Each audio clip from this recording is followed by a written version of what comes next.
Baik, kita mulai. Assalamualaikum warahmatullahi wabarakatuh. Waalaikumsalam warahmatullahi wabarakatuh. Alhamdulillahirabbil alamin wa bihi nasta'in ala umuri dunya waddin. Asyhadu an la ilaha illallah al-malikul haqqul mubin wa asyhadu anna Muhammadar Rasulullah shadiqul wa'dil amin. Allahumma shalli wa sallim ala nabiyyina Muhammad wa ala alihi wa sahbihi ajmain. Amma ba'd. Alhamdulillah, kita panjatkan puja dan puji syukur kehadirat Allah Subhanahu wa taala atas segala nikmat yang terus Dia limpahkan kepada kita semua, terutama adalah nikmat Islam, nikmat iman, nikmat hidayah, nikmat taufik, nikmat sehat walafiat, dan nikmat-nikmat lainnya yang sama-sama kita rasakan, yang semuanya patut untuk kita syukuri. Salawat dan salam tidak lupa kita sampaikan kepada Nabi kita Nabi Muhammad sallallahu alaihi wasallam, kepada keluarganya, para sahabatnya, dan orang-orang yang mengikutinya hingga hari kiamat. Alhamdulillah, kita dapat melanjutkan kembali mempelajari tafsir Al-Quran, dan kita sudah memasuki surah Al-Baqarah setelah kita sudah menuntaskan surah Al-Fatihah. Dan sebelum kita masuk ke surah Al-Baqarah, sekedar murojaah saja, review materi yang sebelumnya, bahwa surah Al-Baqarah ini dinamakan Al-Baqarah diambil dari ayat yang ada di surah ini, ya, menceritakan tentang kisah Nabi Musa alaihi salam dengan Bani Israel, ya.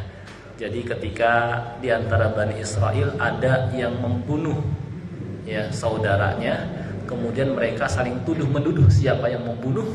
Kemudian mereka mendatangi Nabi Musa alaihissalam.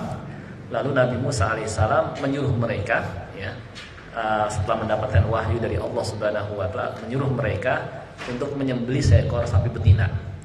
Lalu mereka mempertanyakan, apa maksud, kenapa kok kita mau cari penyelesaian malah disuruh nyembelih sapi betina, apa maksudnya?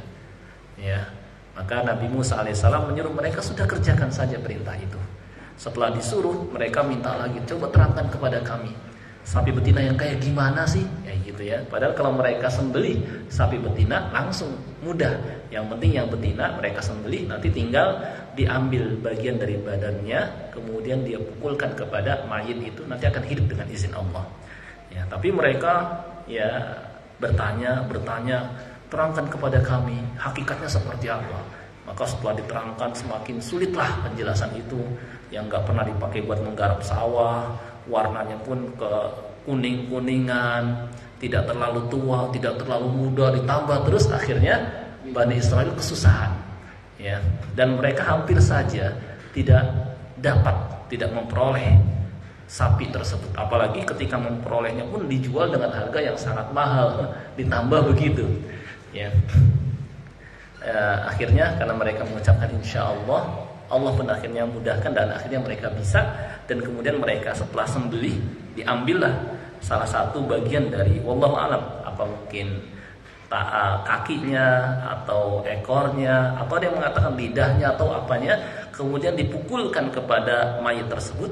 Tiba-tiba dengan izin Allah hidup kembali, dan kemudian memberitahukan kepada Bani Israil siapa yang membunuhnya.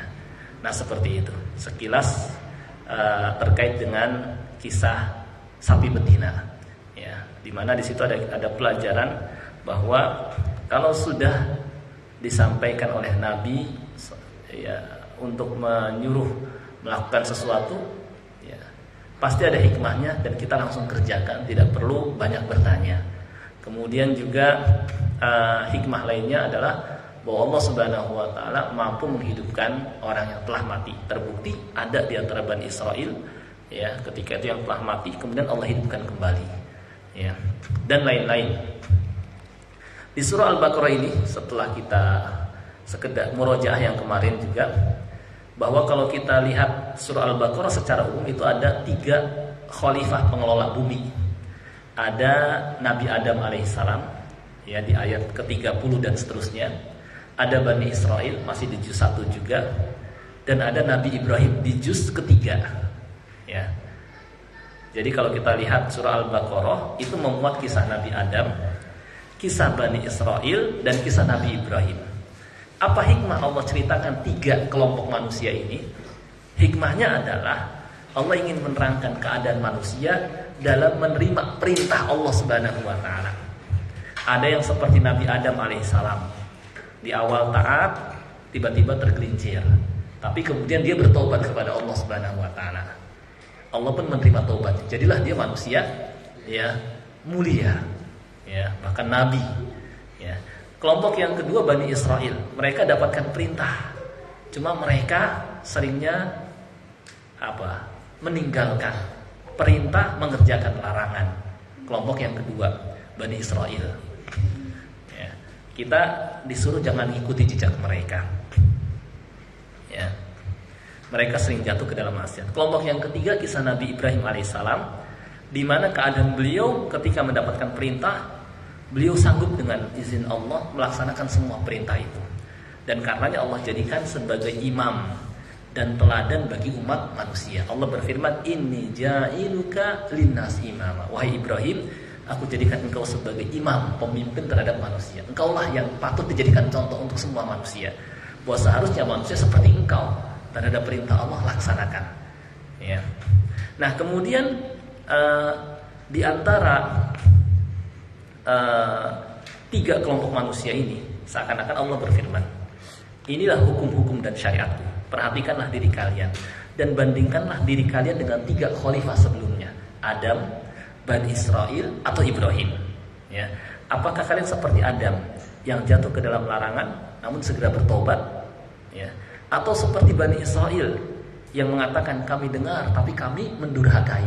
Iya sih iya, cuma nggak mau melaksanakan. Ya. Atau seperti Ibrahim dan anaknya yang mampu memikul syariatku, sehingga kujadikan sebagai imam bagi seluruh manusia. Nah, karena manusia dalam perjalanan hidupnya dan dalam melaksanakan perintah Allah Subhanahu wa taala, dan keadaan manusia sendiri pun diliputi oleh kelemahan, ya, dan manusia diciptakan dalam keadaan lemah, ya, sehingga terhadap perintah tersebut terkadang ada yang mampu dikerjakan dan ada yang tidak. Maka Allah mengajarkan di akhir surah ini, Rabbana la tu'akhidna in nasina aw akhtana. Ini hikmahnya, masya Allah. Ya Rabb kami, jangan engkau hukum kami kalau kami lupa atau kami tersalah, ya, tanpa sengaja. Rabbana wala tahmil alaina isran kama hamaltahu 'alal ladzina min qablina. Ya Rabb kami, jangan engkau bebani kami beban yang berat seperti yang engkau bebankan kepada generasi sebelum kami yang mereka dikasih beban-beban yang berat. Mereka sebagian ada yang bisa mikul, ada yang setengah-setengah, dan ada yang nggak bisa mikul. Ya. Nah, di sini Rabbana wala tuhammilna ma la taqata lana bih. Ya Rabb kami, ya, jangan engkau pikulkan kami perkara yang kami tidak sanggup memikulnya. Maka ampuni kami, rahmati dan tolong kami. Nah, ini, ya, ini sikap kita terhadap minta pertolongan kepada Allah, ya, dan tidak bersandar kepada kemampuan diri kita. Nah, ini hikmah kenapa ada kisah Nabi Adam dalam surah Al-Baqarah, ada kisah Bani Israel, dan ada kisah Nabi Ibrahim. Bahwa manusia dalam menghadapi perintah Allah ada tiga keadaan, gitu. Tinggal kita berkaca dengan mereka, mau seperti apa diri kita, gitu. Itu diantara hikmahnya. Dan kemarin sudah saya sampaikan juga keutamaan surah Al-Baqarah, bahwa mereka yang hafal surah Al-Baqarah itu nanti akan diberikan syafaat. Sampai-sampai ada semacam dua kelompok burung yang terbang membela, berjajar membela membacanya pada hari kiamat itu, ya. Jadi kalau kita lihat burung di sore hari pulang berjajar bareng. Nah, seakan-akan seperti itu Al-Baqarah dan Ali Imran akan memberikan pembelaan kepada penghafal, gitu ya. Kalau kita hafal itu, ya, atau kita baca rutin, dibela, ya. Seakan-akan, ya Allah, jangan engkau masukkan dia ke dalam neraka, jangan hukum dia, ya Allah. Dulu ketika di dunia dia sibuk menghafalku, ya Allah, dibela itu, ya. Itu hebatnya surah Al-Baqarah dan Ali Imran. Disebut dengan Az-Zahrawain, dua yang bersinar, gitu, ya. Kemudian bahkan setan pun lari, kata Nabi SAW, dari rumah yang di situ dibacakan surah Al-Baqarah. Jadi kalau umpama rumah kita baru ditempatin misalnya, sebelumnya ternyata udah ada penghuni, kan kadang-kadang seperti itu, ya. Nah, jadi setan itu senang dengan tempat-tempat kosong. Ya, ternyata sudah dihuni sama setan duluan. Nah, gimana cara ngusirnya? Kadang-kadang dia udah betah di situ, udah nyaman, terganggu dengan kita. Akhirnya dia kesel, ganggu balik kita. Nah, supaya kita bisa ngusir, bacain surah Al-Baqarah. Kata Nabi SAW, Iqra'u surat Al-Baqarah fi buyutikum. Bacalah surah Al-Baqarah di rumah kalian. Fa inna syaitan la yadkhulu baitan yuqra'u fihi surat Al-Baqarah. Karena setan tidak akan masuk ke rumah yang di situ dibacakan surah Al-Baqarah. Masya Allah ya. Dan yang lebih menakjubkan lagi, ada kisah yang kemarin saya bacakan. Bagaimana ada seorang sahabat ya di sini namanya Usaid bin Hudayr. Malam hari sholat malam baca surah Al-Baqarah. Di situ di sampingnya ada kudanya, di sampingnya lagi anak-anaknya masih kecil, gitu ya. Nah, ketika Usaid bin Hudayr di sini ya membacakan surah Al-Baqarah, tiba-tiba kudanya berontak kayak ketakutan gitu ya. Dan ketika diem nggak lanjutkan, kudanya diem. Ketika baca surah Al-Baqarah lagi lanjutkan, tiba-tiba berontak lagi gitu ya. Kemudian ketika Usaid bin Hudayr diem, kudanya ikut diam ya, ikut diam. Maka akhirnya Usaid bin Hudayr menyudahi, tidak melanjutkan baca surah Al-Baqarah karena khawatir anaknya kena sepak kuda gitu ya. Ternyata Usaid bin Hudayr nengok ke atas, ada semacam lampu-lampu ya, ada naungan, ada lampu-lampu di situ naik ke atas langit lagi. Ya kalau mama kita ya lihat ada masjid-masjid besar, ada lampunya yang kristal gitu, seakan-akan seperti itu, tiba-tiba naik ke atas langit. Maka pagi harinya Usaid menyampaikan kepada Rasulullah SAW dalam hadis riwayat Bukhari, hadis yang sahih. Ya, ketika tiba pagi harinya, Usaid menceritakan peristiwa itu kepada Nabi SAW. Lalu beliau bersabda, teruskanlah membaca wahai Ibnu Hudayr, harusnya kamu terus aja nggak apa-apa baca. Teruskanlah membaca wahai Ibnu Hudayr. Kata Usaid, saya takut wahai Rasulullah, kalau kuda itu menginjak Yahya anaknya yang dekat dengannya atau nyepak gitu ya. Maka aku angkat kepalaku dan aku pergi mendatangi ada apa di luar gitu ya. Ternyata aku angkat kepalaku ke langit, semacam naungan yang di situ terdapat lampu-lampu naik ke atas lagi gitu ya. Ya, lalu keluar dari rumahku sehingga hilang. Jadi masuk sampai ke rumah sehingga kuda itu ketakutan, ada apa ini dalam rumah itu. Jadi ada apa? Sekumpulan ada naungan dan ada lampu-lampu dan membuat kuda itu ketakutan didekatin gitu ya, sehingga dia berontak terus gitu. Ketika diem Usaid, maka kuda itu diem. Ketika Usaid baca kan mendekat terus lampu-lampu itu, maka kuda ini berontak karena ketakutan ya. Nah ternyata kata Rasulullah SAW, tahukah kamu apa itu? Kata Usaid, tidak. Beliau, itu adalah para malaikat yang mendekat kepada suaramu. Masya Allah ya. Dan kalau sekiranya kamu teruskan bacaanmu, tentu orang-orang akan melihatnya di subuh hari, ada cahaya dimasuk ke dalam rumahnya gitu ya. Itu Masya Allah. Dan tidak akan tersembunyi bagi mereka. Hadis riwayat Bukhari. Ini keutamaan baca surah Al-Baqarah. Masya Allah. Baik, sekarang kita masuk ke ayat yang pertama. A'udzu billahi minasyaitonir rajim. Bismillahirrahmanirrahim. Alif lam mim. Ya. Nah ini mungkin ke depan kita bisa bareng-bareng ya baca ya. Setelah saya baca ntar ikut kalau mungkin ayatnya panjang gitu ya. Ya, di surah Al-Baqarah ini ayat 1 sampai 5 Allah menerangkan 3 kelompok manusia. Ada golongan orang mukmin ya. Nanti ayat 6 dan 7 golongan orang kafir. Nanti ayat yang paling panjang golongan orang munafik, lebih panjang lagi. Di ayat ini juga Allah akan terangkan sifat orang-orang yang bertakwa atau yang mukmin seperti apa, hakikat iman dan bagaimana Al-Quran menjadi petunjuk bagi mereka. Baik, pertama ayat yang pertama Alif Lam Mim yang akan kita pelajari. Ini huruf-huruf abjad yang terletak pada permulaan sebagian dari surah Al-Quran. Al-Baqarah, kemudian surah Ali Imran, itu juga sama diawali Alif Lam Mim juga. Kemudian surah Yunus, surah Hud ya, itu diawali dengan potongan-potongan ini. Dalam hal ini ya, sebagian mufassir ada yang menyerahkan pengertiannya kepada Allah Subhanahu wa taala. Mereka mengatakan wallahu a'lam bi muradi. Allah lebih tahu apa maksudnya. Sehingga mereka tidak menafsirkannya. Sebagian mufassirin karena nganggap termasuk ayat-ayat mutasyabihat, sehingga mereka enggak komentar apa-apa. Ya. Tetapi yang lain seperti Asy-Sya'bi dan jamaah para ulama mengatakan alif lam mim dan seluruh huruf hijaiyah di awal surah termasuk ayat mutasyabihat. Ini pendapat yang pertama, termasuk di antara Asy-Sya'bi dan jamaah para ulama. Yang hanya Allah sendiri yang mengetahuinya. Ini termasuk rahasia Al-Qur'an. Kita beriman kepada zahirnya, ya. Dan kita serahkan ilmu tentang isi kandungannya kepada Allah Subhanahu wa taala. Dan faedahnya agar kita mengimaninya.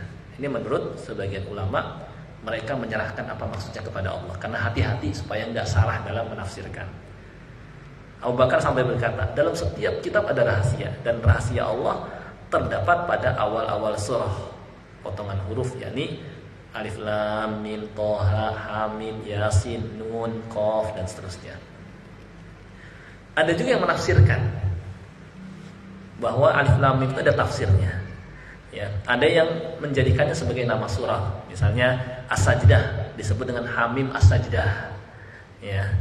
Ada juga yang berpendapat bahwa ini adalah sumpah. Allah bersumpah dengan kalimat itu. Ya. Ada yang berpendapat sebagai sumpah.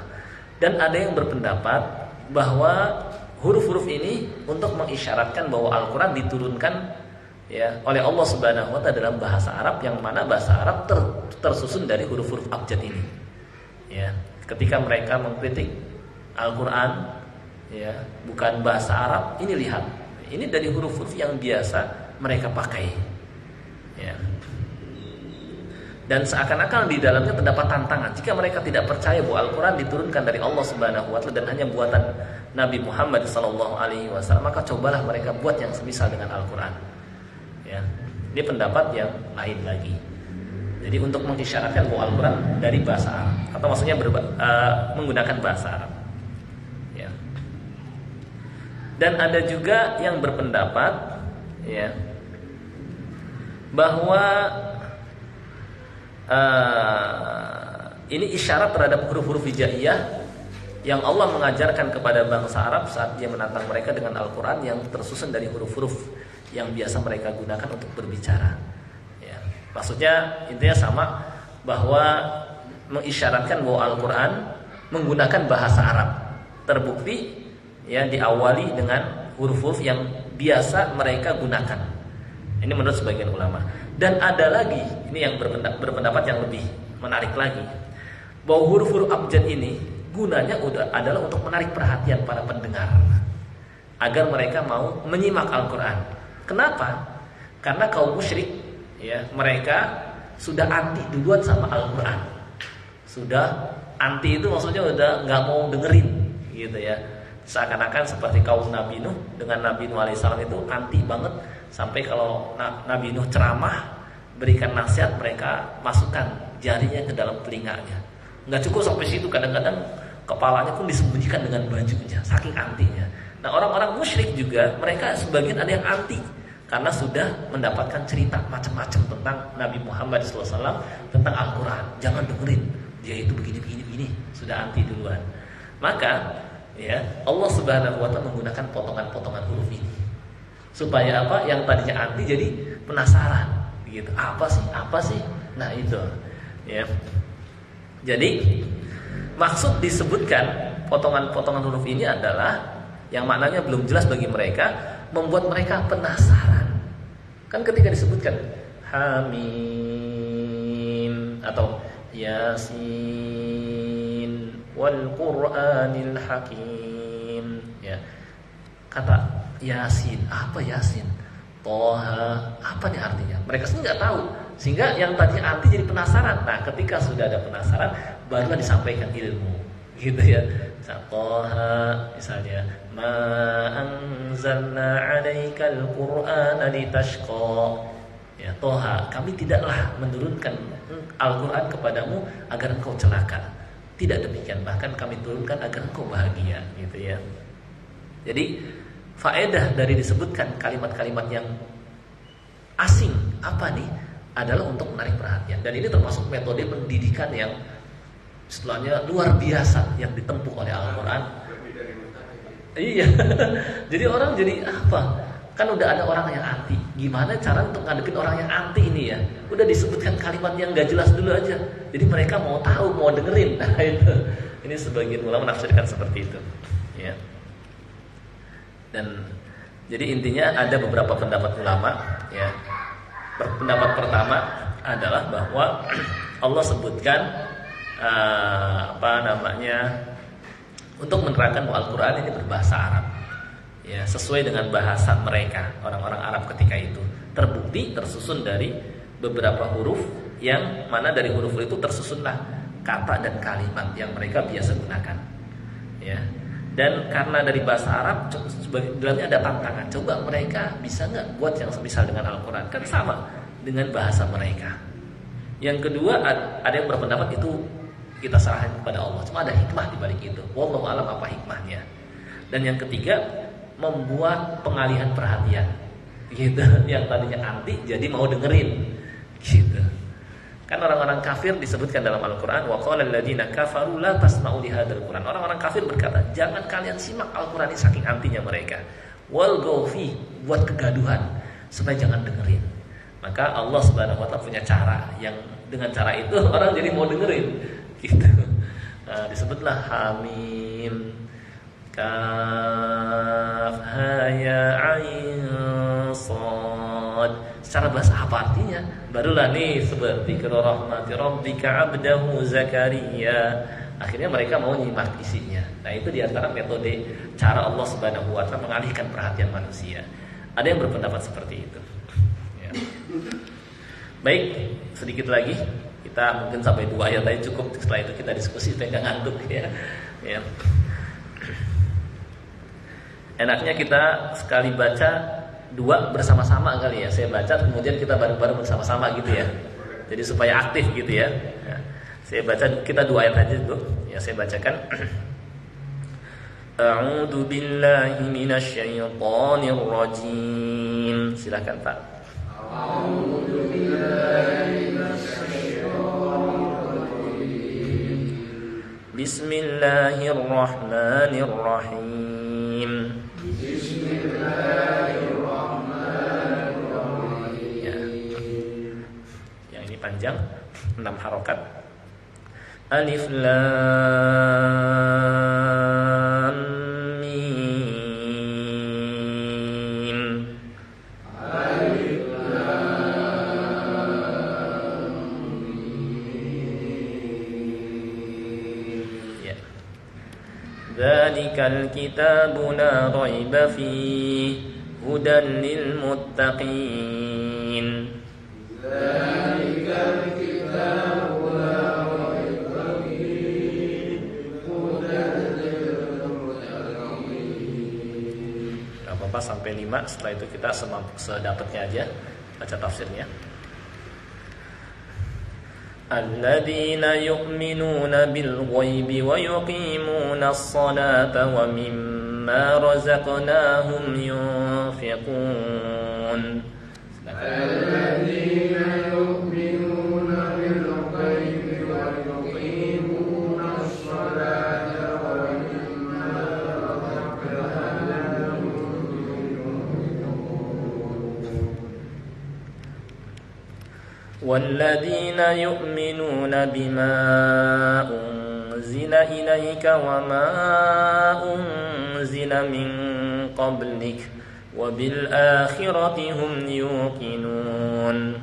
والذين يؤمنون بما أنزل إليك وما أنزل من قبلك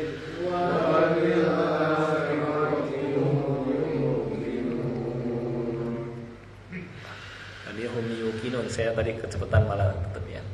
Baik, berikutnya.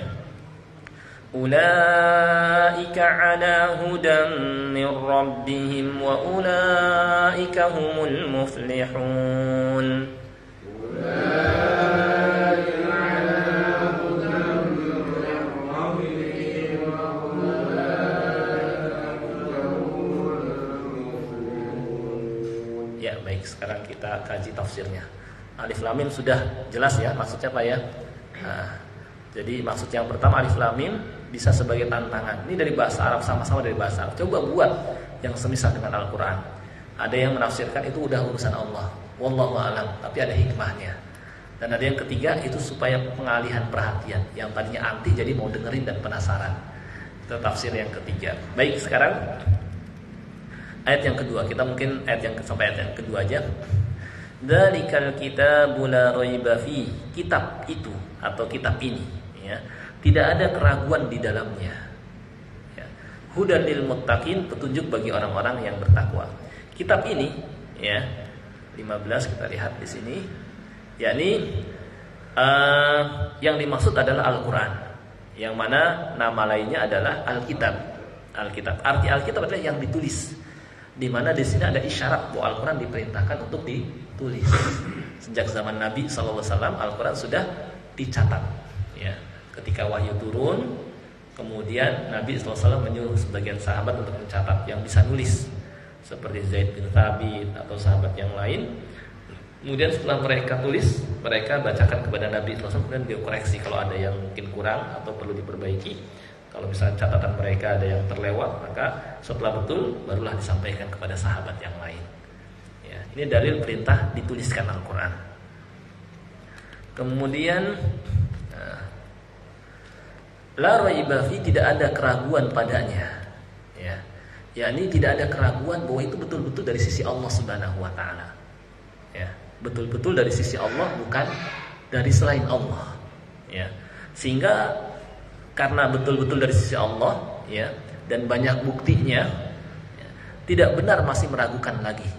Ya. Jadi nggak perlu ragu-ragu, itu udah benar. Dari la raiba fi, nggak perlu ragu-ragu lagi. Ya. Sebagian mufasir berpendapat bahwa ayat ini meskipun susunannya khobar, berita, tidak ada keraguan, namun maknanya adalah larangan, jadi larangan meragukannya. Kita harus yakin akan kebenaran Al-Quran. Ya, kebenaran Al-Quran dari sisi Allah Subhanahu wa taala kita dapat ketahui dari mulai bahasanya yang mengandung sastra yang tinggi mengalahkan para sastrawan. Yang kedua, dari isinya mengandung berita orang-orang terdahulu, para nabi. Yang ketiga, orang yang mendapatkan wahyu, Nabi Muhammad SAW, beliau seorang yang ummi. Ummi, tidak mampu membaca, tidak mampu menulis. Dari mana ilmu tentang orang terdahulu, para nabi? Ya, sedangkan beliau tidak membaca, tidak mampu membaca kitab-kitab, gitu ya. Ini menunjukkan bahwa ini betul-betul wahyu dari sisi Allah Subhanahu wa taala. Ya. Apalagi isinya mengandung berita yang benar, perintah yang bijaksana, kemudian juga menerangkan berita orang-orang terdahulu. Dari mana Nabi SAW bisa, padahal beliau hidupnya belakangan, kok bisa tahu tentang Nabi Adam, penciptaan alam semesta, tentang Nabi Ibrahim, Nabi Musa, Nabi Isa, ya, Nabi Hud, Nabi Soleh. Kalau bukan itu dari sisi Allah Subhanahu wa taala. Ya, tidak ada keraguan padanya. Jadi jangan meragukannya. Hudal lil muttaqin, petunjuk bagi orang-orang yang bertakwa. Ya. Yani kenapa Allah Subhanahu wa taala khususkan petunjuk bagi orang-orang yang bertakwa? Bukankah Al-Quran itu secara umum juga petunjuk buat manusia? Kata Allah dalam ayat lain, hudal linnas, petunjuk bagi manusia secara umum. Jawabnya adalah karena orang-orang yang bertakwalah yang mau ngambil manfaat, yang mau menjadikannya sebagai petunjuk, ya, yang memperoleh ilmu yang bermanfaat daripadanya.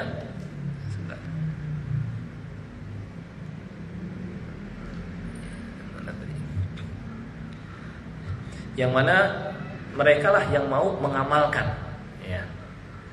Jadi orang-orang yang bertakwa, mereka mendapatkan dua petunjuk. Pertama, hidayah irsyad, mereka jadi tahu yang benar, tahu kebenaran, tahu petunjuk, mana petunjuk, mana kesesatan. Dan mereka juga mendapatkan taufik, mampu beramal, ya. Maka meskipun Al-Quran ini petunjuk bagi seluruh manusia, namun orang-orang yang bertakwalah yang mau mengambilnya sebagai petunjuk dan cahaya, serta yang mau melaksanakan isinya. Ya. Buat manusia ini petunjuk, cuma apa semuanya mau jadikan petunjuk? Kan enggak. Hanya orang-orang yang bertakwa saja. Ya. Maka kata Ibnu Mas'ud, kata Ibnu Abbas dan sahabat lain, hudal lil muttaqin, yakni cahaya bagi orang-orang yang bertakwa. Ya. Kata Imam Al-Baghawi, petunjuk bagi orang-orang yang beriman. Ya. Maka kata Syekhul Islam Ibnu Taimiyah, makna Al-Quran tidak dapat diresapi kecuali oleh hati yang suci, yaitu hati orang-orang yang bertakwa. Ya. Nah, tinggal apa dan siapa orang-orang yang bertakwa itu? Ya. Takwa, ya, ini sudah masyhur. Tapi apa maksud takwa? Secara bahasa, jaga diri, ya, jaga diri dari siksaan Allah Subhanahu Wa Taala. Dengan cara apa? Mengikuti atau melaksanakan perintahnya dan menjauhi larangan. Ya. Tidak cukup diartikan dengan takut saja. Gambaran takwa, Umar bin Khattab pernah bertanya kepada Ubay bin Ka'ab tentang takwa itu bagaimana. Kata Ubay, tidak pernahkah engkau menempuh sebuah jalan yang berduri? Kata Umar, pernah. Kata Ubay, lalu apa yang kamu lakukan ketika ada jalan di situ ada beling, ada besi, ada duri misalnya? Ya, kata Umar, aku akan menyingsingkan lengan bajuku. Maksudnya berhati-hati ketika jalan, dan aku akan bersungguh-sungguh. Kata Ubay, itulah gambaran takwa. Jadi ketika lewat hati-hati, ya, terhadap larangan gak diterobos gitu, terhadap perintah dilaksanakan semampunya gitu ya. Dan kata huda di ayat ini umum, bahwa Al-Quran merupakan petunjuk terhadap semua maslahat yang dibutuhkan oleh manusia, ya, dan merupakan pembimbing manusia dalam masalah usul keyakinan. Mau keyakinan yang benar, jawabannya dalam Al-Quran. Seperti apa sih konsep keyakinan yang benar? Lihat surah Al-Ikhlas, ya kan? Kita nggak bingung kan tentang konsep ketuhanan? Katakanlah Allah Maha Esa. Allah adalah Tuhan yang seluruh makhluk bergantung kepadanya, tidak beranak dan tidak pula diperanakan, dan tidak ada yang setara dengan Dia. Siapa Allah itu? Rabbul Alamin, Tuhan pencipta penguasa alam semesta. Siapa Allah itu? Allahu la ilaha illa huwal hayyul qayyum la ta'khudhuhu sinatun wa la naum. Tidak ada yang berhak disembah kecuali Dia. Dia dalam mengurus alam semesta ini, dan Dia juga Maha hidup, ya, dan mengurus sendiri makhluknya, dan la ta'khudhuhu sinah, tidak pernah ngantuk dan tidak pernah tidur. Jadi terus ya memperhatikan seluruh makhluknya. Kalau seandainya ya Tuhan itu ngantuk aja, udah nggak jalan alam semesta ini. Ada yang mati mungkin nggak dapatkan rezeki. Kalau sampai tidur, ya, banyak makhluk yang jumlahnya miliaran, triliunan kayak gitu ya. Ada yang banyak yang mati. Ya, tapi karena Allah Maha hidup, ya, nggak. Allah katakan Allah bersih dari kekurangan. Kalau kita penuh dengan kekurangan, kadang kita ngantuk, kadang kita tidur. Kita lagi ngendara mobil saja, kalau ngantuk gimana tuh kan? Nabrak. Gitu ya, bisa nabrak gitu, meleng sedikit bisa nabrak. Nah, alam semesta kalau sampai misalnya Tuhan itu ngantuk, apa tidur, udah matahari, bulan, kemudian makhluk-makhluk bisa kelaparan, terus juga nggak akan berantakan gitu ya. Nah, kemudian jadi Al-Quran kalau mau tanya ke akidah yang benar, lihat Quran. Masalah furu' pun lihat Al-Quran. Makanya kata Allah dan sunnah, ya. Kata Allah Subhanahu wa taala, "Fa in tanaza'tum fi syai' farudduhu ila Allahi wa Rasul." Kalau kalian berselisih tentang suatu perkara, kembalikanlah kepada Allah, Al-Quran dan Rasul, jadi sunnah Nabi sallallahu alaihi wasallam. Ada jawabannya dalam Al-Quran dan As-Sunnah. Gitu. Jika menerangkan yang hak dan menerangkan kepada mereka jalan yang dapat memberikan manfaat di dunia dan akhirat. Juga dengan diturunkan Al-Quran dan sunnah Nabi sallallahu alaihi wasallam. Ya, ada sunnah Nabi sallallahu alaihi wasallam, maka manusia jadi tahu, ya, jadi kenal siapa Tuhan mereka, untuk apa kita diciptakan di dunia ini, dan jalan mana yang harus kita tempuh dalam kehidupan di dunia ini, ya. Dan dalam ayat di atas juga terdapat dorongan untuk ngambil hidayah dari Al-Quran, ya. Jangan kita mau cari kebenaran lepas dari Al-Quran, seperti orang-orang filsafat mau kenal Tuhan ngandelin akal doang. Nggak nyampe karena keterbatasan akal pengetahuan kita. Yang kita lihat hanya yang kelihatan. Kita nggak bisa lebih dari atas langit, melihat lagi di atas lagi, di atas lagi. Maka biarlah Al-Quran yang berbicara, yang menerangkan. Maka kata Allah, ya, ma kunta tadri mal kitab walal iman. Engkau kalau belum diturunkan Al-Quran, wahai Muhammad SAW, nggak tahu sebenarnya iman itu hakikatnya, kitab itu hakikatnya seperti apa. Tapi setelah diturunkan wahyu, ya, jadi engkau mengetahui. Gitu ya. Nah ini dan sebagai penutup, ya, kata Syekhul Islam Ibnu Taimiyah, tidak termasuk syarat orang-orang yang bertakwa dan semisalnya harus tidak jatuh ke dalam dosa. dan bersih dari kesalahan dan dosa. Maksudnya apa? Kalau ini petunjuk bagi orang-orang yang bertakwa, sedangkan takwa artinya orang yang selain melaksanakan terus perintah Allah, menjauhi larangan Allah, berarti bukan. Kalau kami bagaimana yang terkadang jatuh?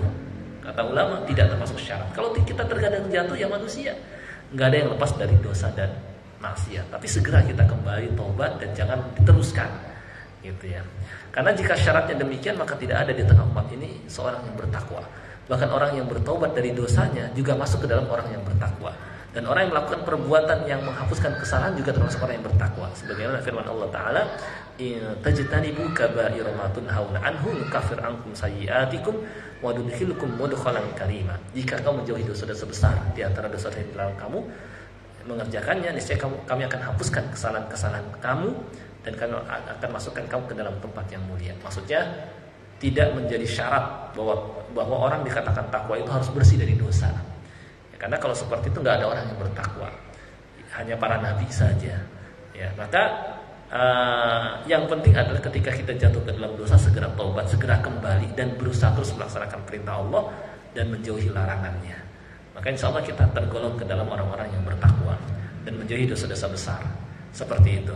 Jadi insya Allah ya ketika kita berniat keras untuk bertakwa, melaksanakan perintah Allah, ya maka insya Allah kita akan digolongkan ke dalam orang-orang yang bertakwa. Nah, inilah mungkin kandungan ayat yang kedua secara umum. Ya, mudah-mudahan bisa dipahami dan supaya ada interaktif, mungkin saatnya diskusi meskipun cuma sebentar. Silakan kalau ada yang mau ditanyakan. 2 ayat cukup lah insya Allah ini. Ya, silakan Pak. Waalaikumsalam warahmatullahi wabarakatuh. Sama-sama. Nabi Muhammad Sallallahu alaihi wasallam. Itu dalam sampai beliau menerima wahyu tidak bisa membaca dan menulis sesuatu. Iya, seperti itu. Betul. Sampai akhirnya sampai kapan keadaan sampai beliau akhir ayatnya Nabi itu akhirnya tidak bisa membaca atau menulis setelah ayat Al-Quran telah diwahyukan secara sempurna, kalau beliau bisa membaca tulis atau seperti apa? Karena tadi kan kayak Zaid bin Sabit yang mencatatkan, dia bisa kemudian Rasul mereview lagi seperti itu. Itu berarti dia sudah bisa membaca hasilnya tersebut. Maksudnya coba dibacakan. Gitu maksudnya. Jadi Zaid bin Sabit tolong minta bacakan kepada, yakni Rasulullah SAW minta bacakan kepada Zaid bin Sabit, bacakan ulang. Beliau menyimak. Tadi sesuai enggak gitu yang beliau sampaikan. Gitu. Jadi beliau tetap sifat tersebut melekat pada diri beliau dalam Al-Qur'an di surah Al-A'raf, alladzina yattabi'una ar-rasulan nabiyyal ummi. Orang-orang yang ikuti rasul dan nabi yang ummi. Jadi ya seperti itu. Makanya beliau ketika tulis perjanjian nyuruh kepada sahabatnya. Dan ini untuk menjelaskan bagaimana bahwa yang beliau terima betul-betul wahyu. Yang kedua adalah menunjukkan penjagaan Allah terhadap Al-Quran. Kalau kita kan dengan nulis dengan apa, tapi kalau Allah sudah jaga, tetap terjaga sampai sekarang semuanya. Padahal beliau nggak bisa menulis gitu, nggak bisa membaca, tapi ini bisa terjaga semua tuh, ya kan, tulisan ini kalau bukan Allah yang menjaganya. Gitu. Ini termasuk ya bukti kemujizatan Al-Quran. Saya kira gitu. Wallahu a'lam. Baik, cukup mungkin Pak ya. Karena udah Isya. Jelas insyaallah. Ya. Seperti itu gambarannya. Kita sedikit-sedikit yang penting bisa dipahami. Gitu.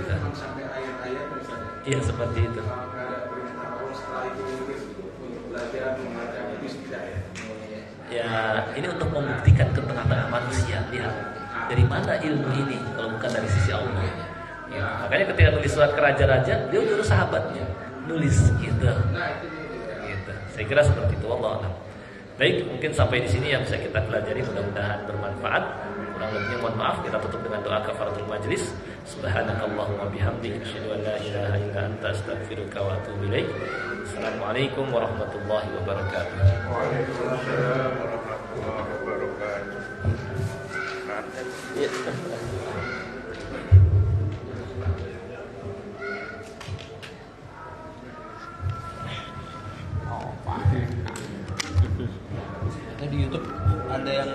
wajib jadi hak atau apa? Kenapa?